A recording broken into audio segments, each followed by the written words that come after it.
sejam bem-vindas. Mais um episódio da série de podcasts da Biológicos Brasil, em parceria com a Bionovis, o Instituto Biomanguinhos Fiocruz e a Samsung Bioapps. Nesta segunda temporada, nós estamos abordando o tratamento do câncer de mama realizado pelo Sistema Único de Saúde, o SUS. Conversando com diversos profissionais da saúde para oferecer uma visão completa sobre este tema a outros profissionais, pacientes, familiares e pessoas interessadas em geral. Lembrando que o tratamento oferecido pelo SUS é universal e integral, o que quer dizer que qualquer pessoa tem direito ao acesso gratuito ao tratamento e que ele é oferecido de ponta a ponta, incluindo o acompanhamento após a alta do paciente com a doença em remissão. O episódio de hoje traz o papel do farmacêutico no tratamento do câncer de mama do SUS, abordando os desafios e oportunidades na prestação de cuidados da saúde por parte destes profissionais. Meu nome é Adalgisa Pires e, olha, é um prazer, uma satisfação receber hoje ela que é farmacêutica da atenção primária, atuando na farmácia de Unidade Básica de Saúde do Extremo Sul de São Paulo, Miriam Almeida Lima. Muito obrigada por estar conosco hoje. Obrigada. Eu que agradeço o convite e a oportunidade. A gente sempre reforça a importância da atuação de uma equipe multidisciplinar para o sucesso do tratamento e também a relevância de uma comunicação efetiva nessas diferentes áreas, né, para que o tratamento seja feito da melhor forma possível. A equipe técnica de farmácia, nós sabemos que é uma peça fundamental dessa equipe multidisciplinar, né? Sim. O que envolve o cuidado farmacêutico e como que ele contribui para a saúde do paciente? Para a gente falar, né, do cuidado farmacêutico, então a gente tem que começar falando da composição da equipe que está ali na farmácia, né? Então, aqui no município de São Paulo, a gente tem os farmacêuticos e tem os técnicos em farmácia. Então, o cuidado farmacêutico ele é um conjunto de ações, né, que compartilha a responsabilidade do cuidado com o paciente, né? Com o paciente e com os outros componentes da equipe, né? A nossa equipe, ela realiza um trabalho de educação em saúde, né? Então, para que o paciente saiba usar o seu medicamento de forma correta, nos horários corretos, né? Para que a adesão esteja adequada. Também tem o ponto, né, do uso racional de medicamentos, que é um dos focos também da equipe de farmácia. Além disso, a gente faz o acompanhamento para uma elegibilidade específica de pacientes, né? Então, são idosos, aqueles pacientes que usam, por exemplo, polifarmácia, que são 5 medicamentos ou mais, né? Pacientes que têm dificuldade na adesão ou no entendimento do seu diagnóstico. A gente vai acompanhando esses pacientes para que ele tenha um bom desfecho clínico. Tá, agora você falou de medicamentos prescritos e não prescritos. O que seriam esses medicamentos não prescritos, por exemplo? Então, a gente tem os medicamentos que são prescritos, que foram prescritos pelo médico, né? E os não prescritos são aqueles aqui o paciente pega uma indicação, né? Foi bom para uma parente, ou eu guardei um medicamento que sobrou de um outro tratamento e eu resolvo usar. Às vezes, até um produto natural, por exemplo, um chá, tudo isso precisa ser conversado, né? O medicamento não prescrito, se ele não é de conhecimento do prescritor ou do profissional farmacêutico que está fazendo o acompanhamento, ele pode em algum momento interferir na absorção, né? no andamento, no desfecho clínico. Até os produtos naturais, o chazinho, né? Então, a gente tem algumas ervas que podem interferir em absorção de anticoncepcionais, em antihipertensivos. Se até a alimentação, às vezes, acaba interferindo, por que não? A alimentação também é um nó, né, e muito importante na questão do desfecho clínico favorável. Então, eu tenho que comer bem, comer adequadamente. Alguns medicamentos podem ser junto com a alimentação, outros não. Então, isso tudo faz parte desse acompanhamento, né, do cuidado farmacêutico no viés farmacológico para o paciente. Você menciona compartilhamento de responsabilidade. Como o farmacêutico pode colaborar com outros profissionais de saúde para otimizar o tratamento do paciente? Certo. Então, a gente, a partir, né, daquela consulta médica que partiu de uma procura do paciente por conta de algum sintoma ou alguma outra condição, ali sai um diagnóstico, sai uma prescrição, né? E sempre a partir de um diagnóstico, vendo o paciente como um todo, ali vão se desdobrar outras necessidades. Pode ser o acompanhamento com o farmacêutico, mas pode ser o acompanhamento com o nutricionista, com o psicólogo. Tem uma série de questões que a gente precisa avaliar dentro da vida daquele paciente para que o tratamento seja favorável e efetivo. Ok. Agora, você falou que tem que ter essa relação com outros profissionais, essa comunicação, como que ela é feita? A comunicação pode ser, quando a gente está falando dentro da própria unidade, nós temos reuniões, né, em que a gente discute os casos. Então, os casos que são de maior complexidade, que são mais desafiadoras, são discutidas com essa equipe multidisciplinar para que a gente possa desenhar um melhor cuidado para esse paciente. Agora, ainda falando sobre comunicação, a gente entende que nesse processo comunicativo entre os profissionais, né, dentro dessa área multidisciplinar, existem algumas vias. Então, quais são os protocolos que precisam ser seguidos? Porque, de uma forma ou de outra, há de haver uma formalidade, né, nessa comunicação. Como isso é feito? Sim, correto. Vamos falar de algumas vias, né, de como chegam essas informações. Então, a gente tem uma via de informação que é ali no balcão da farmácia. Então, muitas vezes o paciente mesmo relata que ele não vai levar aquela medicação aquele mês porque ele ainda tem em casa.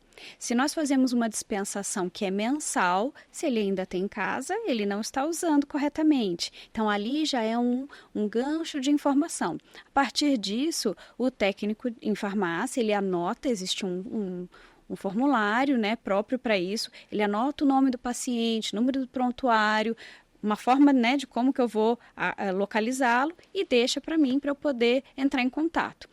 Antes de eu entrar em contato com esse paciente, eu também converso com a equipe, né? Pode ser uma conversa informal, eu sento com a enfermeira ou com o médico, converso sobre o caso do paciente, se for algo mais urgente. Agora, se houver um tempo um pouco maior, a gente senta para discutir em reunião esse caso e para a gente desenhar como é que a gente vai fazer esse cuidado. Agora, e no caso de infusão, qual o fluxo?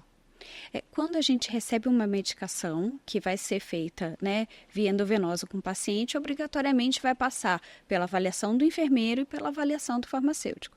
Estando tudo ok, a medicação está ok, validade, temperatura, a prescrição está adequada, o paciente segue para fazer a sua infusão. Caso a gente detecte alguma questão, seja a temperatura, se for um termolábil, ou uma prescrição que talvez não esteja tão claro o modo que vai ser feita essa infusão, o paciente é nesse mesmo momento encaminhado para o acolhimento para passar com o médico do dia. Agora, qual seria o desenho da estratégia da saúde da família nas UBSs? A estratégia Saúde da Família é um modelo de atenção. Então, a gente tem dentro da atenção primária algumas portas de entrada do usuário no sistema SUS. Temos as unidades básicas de saúde, que são as UBS, tem as AMAs, né, tem as UPAs, estão ali enquadradas em atenção primária. E dentro da UBS a gente tem um modelo que segue o Estratégia Saúde da Família, ou aqui em São Paulo a gente chama das tradicionais. UBS que tem Estratégia Saúde da Família, ela tem, além do médico, enfermeiro, auxiliares de enfermagem, a gente tem uma equipe multidisciplinar atuando ali. Então, a gente vai ter educador físico, psicóloga, nutricionista, terapeuta ocupacional. E a gente tem um outro profissional que, para nós, da estratégia, é a chave de todo esse cuidado, que é o agente de saúde. É o agente comunitário de saúde, que a gente chama do ACS. Então, o ACS, além dele ser um profissional, né, de saúde, ele é uma pessoa que mora ali naquela comunidade. Então, ele traz para nós informações que compõem aquele paciente, porque a gente precisa integrar a pessoa àquela realidade, né? Então, e isso segue muito no nosso cuidado. O agente de saúde, como ele vai até a casa do paciente, ele também nos traz alguns relatos sobre as medicações. Se tem um excesso, se o paciente guarda o medicamento na cozinha, no banheiro, é muito úmido. Então, são todas umas realidades que nós vamos montando um quebra-cabeça para poder dar um cuidado que faça sentido para o paciente. Nesse caso, cada detalhe importa, né? Exato. Especialmente em se tratando desse profissional específico, que é quem tem o contato direto que vai até a casa do paciente, certo? Pelo que eu entendi, é só ele que vai até a casa? Não, não é só ele. Nós também vamos até a casa do paciente, todos nós, né? A enfermeira, o médico, o auxiliar de enfermagem, uma situação, por exemplo, a gente tem algumas demandas que vêm do próprio agente de saúde, de pacientes oncológicos que usam diversas medicações ou que estão debilitados devido ao próprio tratamento. Então, nesses casos, a gente vai até a casa do paciente para poder dar o auxílio e dar a continuidade do cuidado. Você mencionou duas coisas importantes. Uma delas é o uso racional dos medicamentos e a outra questão da desmistificação de alguns medos e tal. Como medicamentos podem ser utilizados de forma não racional e quais os maiores medos que precisam ser desmistificados em relação aos medicamentos oferecidos? Certo. Sobre o uso racional de medicamentos, a gente tem uma esfera mais ampla, que a gente vai falar sobre o município fazendo a seleção dos seus medicamentos, né, para atender aquela população local, ver epidemiologicamente o que aquela população precisa. Então, o município faz a seleção, faz a compra, faz a distribuição. Então, numa esfera maior, isso acontece para que a gente tenha o medicamento para dar a continuidade. Então, isso é uma parte do uso racional do medicamento. Além disso, o uso racional do medicamento, ele tange aí pelo menos 5 regrinhas, que é o paciente certo, o medicamento certo, na dose certa, no horário correto, na via de administração correta. Então, eu preciso ter esses indicativos para eu saber que está tudo indo bem. Então, isso é sobre o uso racional do medicamento. Uma certa vez me deparei com uma situação que era um idoso, ele retirou seu medicamento, né, que era um dispositivo inalatório, e era um dispositivo que ele tinha que usar a cápsula dentro do dispositivo, apertar e aspirar. Passado uns 15 dias, ele retornou dizendo que não estava sentindo nenhuma diferença e estava tendo ainda as crises asmáticas. E eu pedi, mostra para mim como que o senhor está usando a medicação. E ele estava engolindo a cápsula. Uau! Então, a via de administração é importantíssima. Então, uma orientação que às vezes para o profissional de saúde é tão óbvia, para o outro não é. O óbvio precisa ser dito, né? Exatamente. E essa atenção aos detalhes, né? Sim, realmente. Sim. E falando um pouco dos medos, né? Que era outro ponto muito importante, a gente tem os medos que são linkados, por exemplo, ao acreditar que usar um medicamento todos os dias vai trazer algum malefício ou alguma crença relacionada ao seu diagnóstico. Então, um paciente, por exemplo, que é diabético, ele pode estar com a sua glicemia alta, mas não sentir nada, então ele acredita que se ele não sente nada, ele não precisa tomar. Então, são esses mitos, essas crenças e esses medos que a gente precisa ir entendendo e desatando esse nó para poder dar certo. Você falou de diabetes, né? Agora falando de doenças crônicas. Quais são os principais objetivos do cuidado farmacêutico na gestão desse tipo de doença? Certo. Não só a diabetes, claro. De todas as doenças crônicas, sim, né? Sim. Então, o objetivo é fazer com que o paciente entenda a importância do seu tratamento, né? Entenda que ele vai precisar tomar o medicamento nos horários corretos para que ele tenha um bom resultado. E esse bom resultado também conversa com a possibilidade de não precisar incluir novos medicamentos. Então, isso também é um uso racional, né? Se eu tomo adequadamente, eu não preciso provavelmente não precisarei de novos medicamentos. Agora, se eu tenho uma prescrição e eu uso a menos do que o médico recomenda, prescreve, eu volto na consulta, não trago esse relato, a probabilidade dele incluir um novo fármaco é muito grande. Então, esse é o cuidado que a gente tem que estar atento. Se ele está, de fato, com uma adesão adequada a esse tratamento. Eu acho importante também a gente ressaltar que as medicações têm um lugar importante, né, no controle e no acompanhamento das doenças crônicas, né? Determinadas condições de saúde, a pessoa precisa entender que aquele medicamento vai acompanhá-la, né? Se ela for transplantada, imunodeprimida, um hipertenso complicado, cardiopata, aquela medicação vai ser o companheiro dela. Então, ela precisa fazer um bom uso para que ela tenha uma boa qualidade de vida. Agora, falando de medicamentos, como que novas drogas podem ser inseridas no tratamento e em quais casos a intercambiabilidade de medicamentos pode ser considerada? Certo. Para a gente falar de intercambiabilidade, a gente não pode deixar de falar dos genéricos, né? Então, os genéricos promoveram aí uma revolução de acesso, né, aos medicamentos, né? Eles são medicamentos seguros, né? São todos os medicamentos na indústria farmacêutica passam por testes de qualidade, né?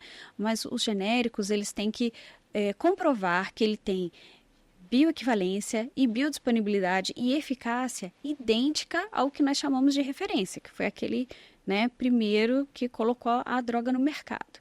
Então, o genérico, ele tem ali o seu lugar de segurança garantido. Apesar de que a lei dos genéricos já tem mais de 25 anos, ainda há muita resistência, às vezes por parte de alguns profissionais, às vezes por parte da população, acerca dos genéricos, né?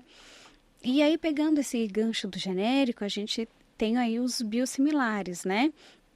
Então, os biosimilares, eles também não podem ser chamados de genéricos, eles só podem ser chamados mesmo de biosimilares. Esse é o nome correto.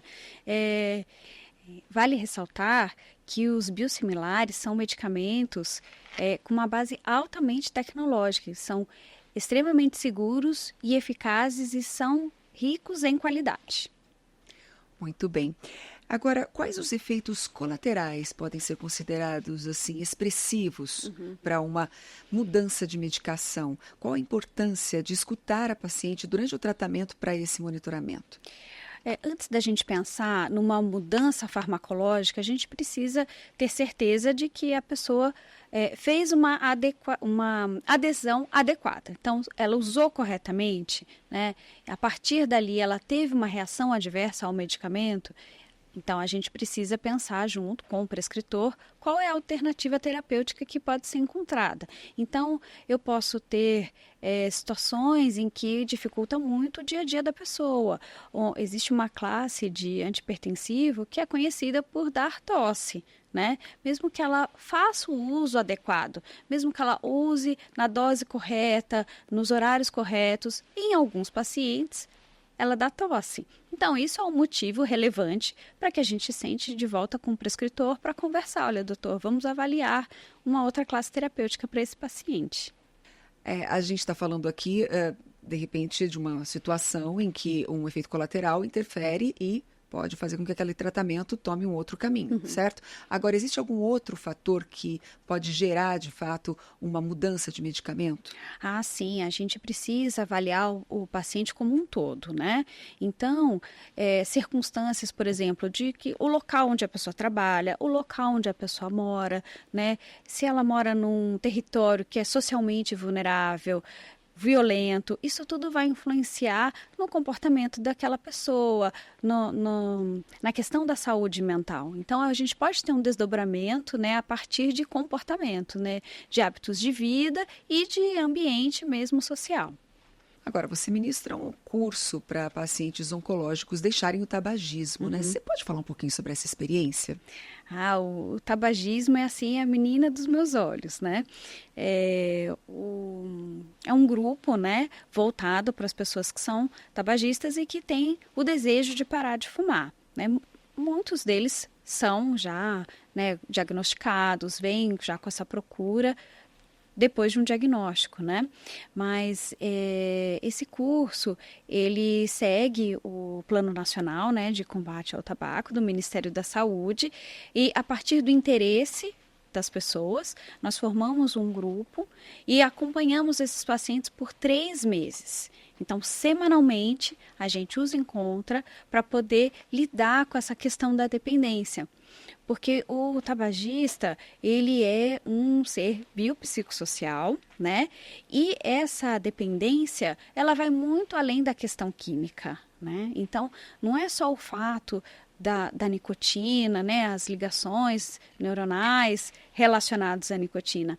Eu tenho o nó da dependência psicológica, aquele cigarro também faz um lugar ali de ser o meu companheiro. Eu tenho a dependência que pode ser de comportamento. Então, todos os dias eu desço do ônibus e acendo meu cigarro no tal ponto. Então, eu preciso ajudá-los, né? Não só eu sozinha, eu faço junto com a equipe multidisciplinar, a desvendar, encontrar os nós de cada um, para a gente poder desatar os nós da dependência. Existe uma medicação que é ofertada especificamente para esses pacientes, mas esse não é o foco principal desse grupo. O cognitivo comportamental, que é o nosso objetivo, que é o desafio maior, é fazer com que as pessoas mudem os hábitos acerca do seu hábito de fumar. E isso não é fácil. Isso é muito difícil. Bom, qual a importância, então, do SUS para os pacientes que precisam do tratamento, na sua opinião? Eu acredito que não existe um comparativo, né, um outro país que tenha assim, o nosso tamanho, nossa dimensão, nossa população, que oferte um cuidado como o SUS oferta, né? Então, ele é a parte que acolhe a pessoa, né, e dá o andamento ali daquele tratamento. Então, a partir da UBS, né, da porta de entrada, que seja, ele vai ser acolhido, receber um diagnóstico desfavorável, por exemplo, como uma questão oncológica, ele é encaminhado por um serviço de especialidade, lá ele vai ter o seu cuidado, né? Então, o SUS, ele é de suma importância para a população. Se a gente for pensar, o IBGE nos traz que 70% dos brasileiros dependem exclusivamente do SUS. Então, é a minoria das pessoas que tem um plano complementar de saúde. Então, o SUS é importantíssimo. Eu sou uma grande admiradora do SUS. Muito bem, falando de você, já que você deu a sua opinião, eu queria saber qual a satisfação de fazer parte de uma cadeia de profissionais que leva esse tipo de serviço para as pessoas. Eu tenho muito orgulho da minha jornada no SUS. Eu acredito que o SUS ele é uma porta de aprendizado, né? Quando o profissional de saúde está disposto a aprender e a modificar o seu modo de pensar, a ouvir o outro, né? Que uma das premissas do SUS é os saberes se complementando de uma forma horizontal. Então, não há exatamente uma hierarquia.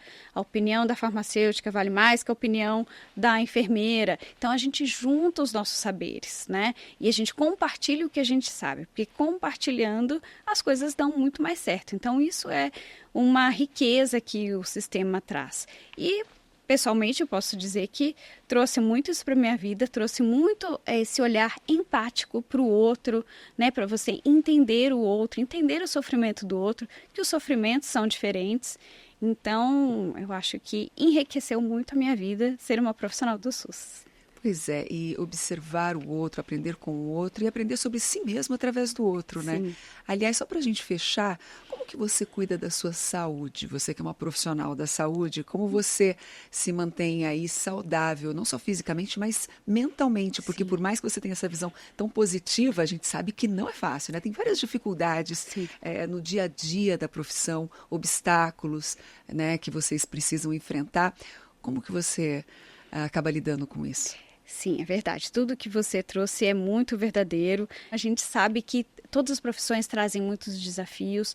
O SUS, ele está ali também num limiar de corresponder expectativas da população e dos profissionais. E isso, de fato, traz uma carga mental para a gente. Muito que fazer terapia é muito importante. Fazer atividade física é muito importante. São práticas que eu aprendi com a minha equipe multidisciplinar. Eu não era uma pessoa que fazia atividade física de forma regular, mas de tanto, né, ouvir, não, vamos fazer, de tanto aprender. Hoje, a atividade física, por exemplo, é algo que faz parte da minha rotina, e isso me ajuda muito, né? Ajuda a dormir melhor, ajuda lá os seus resultados de exame, né? E garantir também que você tenha um tempo livre para você descansar com as pessoas que você gosta, com os meus filhos, com o meu marido. Então, acho que isso tudo é muito importante para que você possa manter a sua saúde mental.